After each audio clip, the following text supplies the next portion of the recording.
Well, yeah, I mean, I was left some money, and people say, "Oh, you spent it in no time." Well, I was spending it on rent, electricity, gas, water. What else? There was something else. It doesn't matter. And I bought a few items for the car. I was going to electrify my dad's car to keep it going because he gave me it before he died. And I had a spare engine for it to keep it going. The only trouble was there was a broken wire on the petrol tank. I swapped the cylinder head because that was the only part I could salvage from the engine. He blew it up, and it was burning oil, and it was definitely that because the engine of the whole car had done 114,000 miles, but the wheel did 150. And there was a broken wire on the petrol tank, so when I opened and closed the door, the broken wire connected and disconnected, and it switched the fuel pump off. And I couldn't work out what was doing it until I got really mad with the car and gutted it. I took the fuel tank out and then I found the problem. But I'd taken the subframes off and broken brake pipes, and the brakes would need blading and the subframes would need putting back on. And in the end, I just gave up with it. I thought the neighbours were buggering about with it, or F1 was doing it to get me fit. And, I'm not 100% mentally. There's people expecting me to do things that I just can't do. I mean, and I had a load of stuff in the house that I'd bought with Dad's money, and it was virtually nicked. I mean, they said, "You'll have to get out of the house because it's untidy."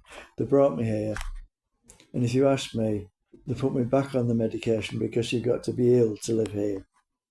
This was the only place I could go to, the only place available. So to get me in here, they had to make me ill again. They could have poisoned me to do that. It's just sickening. And I mean, my dad's money. My dad was illegitimate. He was born in 1927. Nowadays, it doesn't matter if you're illegitimate. But I had this discussion with somebody the other day.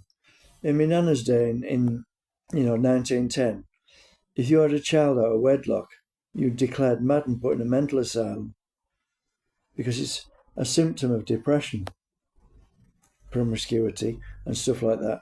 All these rock stars are going around shagging everybody. In the olden days, they would be locked up for life. They're not fit to be in the community because they don't take the medication. Either that or they've got a personality disorder, which means there isn't a medication that they can be treated with. So it's up to the police to control them.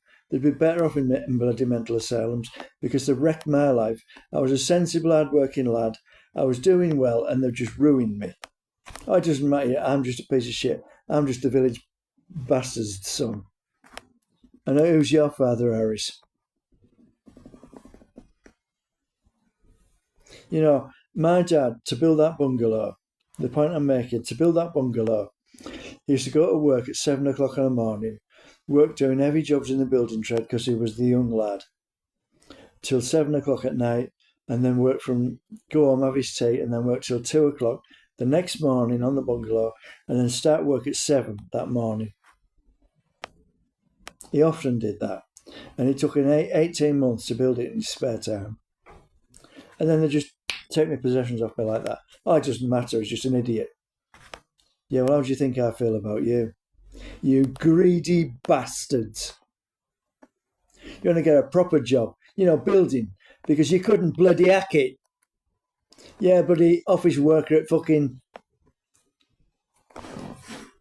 housing association. It's fuck all. I got to do a bit of mental work. You don't know what bloody work is. And actually, when my dad first started work, he used to stack 16 stone sacks. He used to mock me because I only used to stack 4 stone sacks.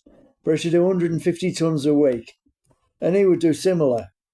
You bastards, you never worked in your life. And you expect loads of money. What, for doing fuck all? You've done fuck all for it.